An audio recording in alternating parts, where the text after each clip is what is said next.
There's a quiet truth many people only learn after years of giving and giving. When you stop being available, everything changes. Have you ever felt like the more available you are, the less you're actually seen? You give your time, your energy, your heart, and still it's not enough. But then one day, you take a step back, you stop chasing, you go quiet, and just like that, the room feels different.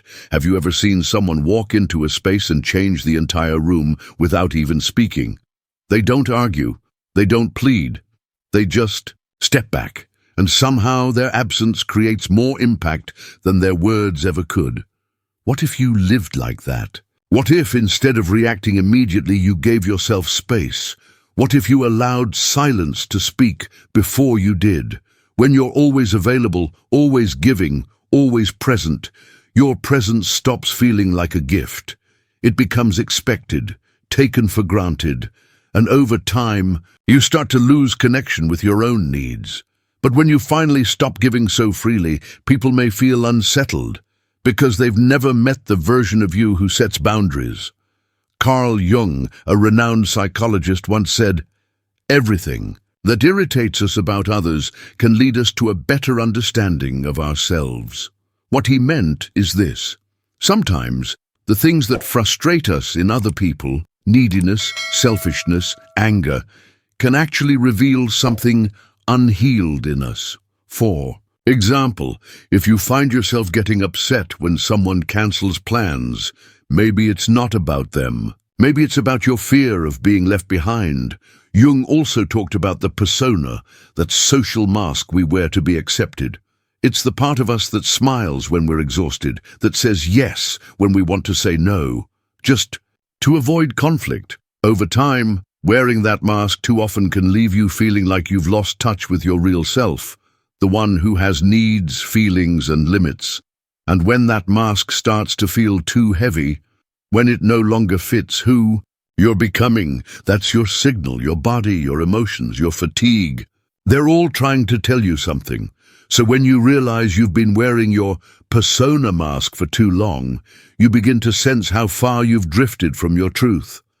That's when the journey back to yourself begins, and it starts, not with a dramatic change, but with small, powerful acts of self-respect, like setting boundaries, like saying no when it's easier to say yes, like showing up for yourself first.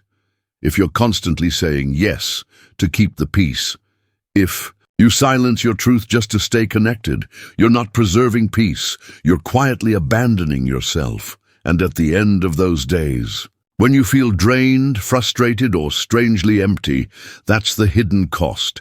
That's what it feels like to give too much for too long. But this isn't about building walls, it's about finding yourself again. This return to your true self is what Jung called individuation. But you don't need to study psychology to begin it. It can start with something small, like spending quiet time alone without a screen, journaling honestly, saying, "I don't have the energy for this today," without guilt. Start small. For example, if someone invites you out for dinner, but your body feels tired and your mind's not in it, say, "I really appreciate the invite, but I need to rest tonight." No guilt, no long story, just truth. Or maybe you get a text asking for a favor you just don't have the capacity to handle. Instead of replying right away, pause, take a breath. You can say, "I can't commit to this right now, but I hope it goes." Well, these are the moments where healthy boundaries are born, not from confrontation, but from quiet self-respect. Your energy is sacred, but it's not endless. That's why protecting it isn't selfish. It's survival. It's not something you do once. It's a daily practice, one that strengthens who you are from the inside out. When you stop giving from a place of obligation and start giving from a place of fullness, that's when you begin to remember who you are. That's when you come home to yourself. With that shift, something begins to awaken, a quiet power, a presence that no longer rushes to explain, to please, or to prove, a presence that knows the value of stillness. Let's spend a moment there, and in that stillness, something powerful begins to take shape. This is the power of silence. Silence is often misunderstood. People think it means shutting down, giving up, or walking away. But real silence, the kind that comes from strength, not fear, is something entirely different. It's a choice, a way of saying, I don't need to react to be powerful. I don't need to speak to be heard. When you stop reacting to everything, you start seeing clearly. You notice patterns you used to overlook. You hear the tone behind the words. You recognize when someone's trying to manipulate you or pull you back into a role you've outgrown. And not everyone will like your silence, not because they miss you, but because they can no longer control the story. You're no longer feeding the dynamic they relied on, no longer giving them the same emotional response. And that shakes things up. But that shift isn't about them. It's about you. Because not every battle is worth stepping into. Not every conversation deserves your energy. Not every opinion requires a response. Sometimes the most powerful thing you can do is pause and say nothing at all. Sometimes silence is your loudest truth. It doesn't just protect your energy. It reveals your priorities.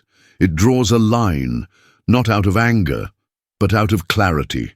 It tells the world, I know my worth. I don't need to explain it. It tells yourself, I trust me. I choose peace over proving.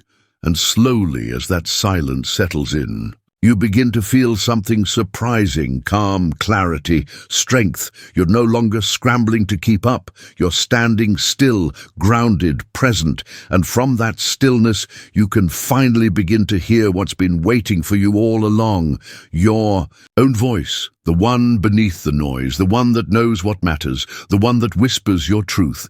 And that voice is calling you somewhere deeper, not away from the world, but closer to yourself. In that space of stillness, you meet someone you've long forgotten: yourself. This is the journey of embracing solitude and self-discovery. As we move through life, especially in its later chapters, there's a shift. The roles we once played begin to fade. The things that used to define us don't feel quite as solid anymore. And what's left is an opportunity, one that often goes unnoticed or even feared. It's the opportunity to truly meet yourself. Carl Jung believed that the second half of life is a sacred time, not for chasing status or approval, but for coming home to who you really are, beneath the titles, the obligations, the masks. That process is called individuation, becoming whole. But here's the truth: that kind of growth often asks you to step away. Not forever, not from love, but from noise, from pressure, from people and patterns that no longer reflect who you're becoming.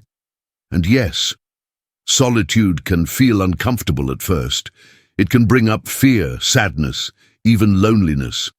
Because we're not just sitting with silence, we're sitting with ourselves. But isn't that where the healing begins? Is it in the silence that you discover the version of yourself, the one who was silenced and not allowed to speak? The one with dreams that got buried under responsibility. The one who had a voice but kept it quiet to keep the peace. The one who deserves to be heard, starting now. This is the space where real transformation happens. When you embrace solitude, you begin to ask deeper questions. What do I truly need? What do I want this next chapter of my life to feel like? Who am I when no one else is watching? You begin to choose differently, not out of fear, not out of habit, but from alignment. You begin to fill your days with meaning, not just movement, peace, not just productivity. And slowly, the ache you once felt in your chest, that feeling of being lost, overlooked, or emptied, starts to ease. Because you're no longer giving yourself away. You're finally living in rhythm with your own truth. And when you begin to live that way, your entire world begins to respond to that inner peace, not because you've pushed anyone away, but because you've finally chosen to stand beside yourself. So where does this leave us? In a place of possibility. This is your turning point, your moment to choose yourself, gently, boldly, and fully. Choosing to be less available isn't about shutting people out.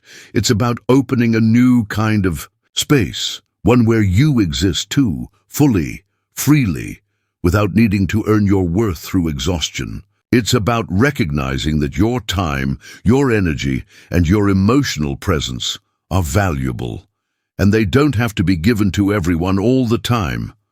When you reclaim those parts of yourself, your relationships start to change. Not all of them will survive that shift, but the ones that do, they'll be real, grounded, mutual, whole. You'll stop pouring into people who never hold the cup and start building connections that see you, hear you, and hold space for your growth. You'll begin to feel balance again between what you give and what you keep, between your role in the world and your relationship with yourself. You are not here to be drained. You are here to live with purpose, with peace, with joy that isn't earned through exhaustion. So don't wait until you're exhausted to make that change. Start now. Even if it's just 10 quiet minutes a day, even if it's simply saying a guilt-free no, because that one small act, it's the beginning of something bigger. It's how you start to re-energize, how you protect your spirit, how you return to the truth of who you are. And that truth is more than enough.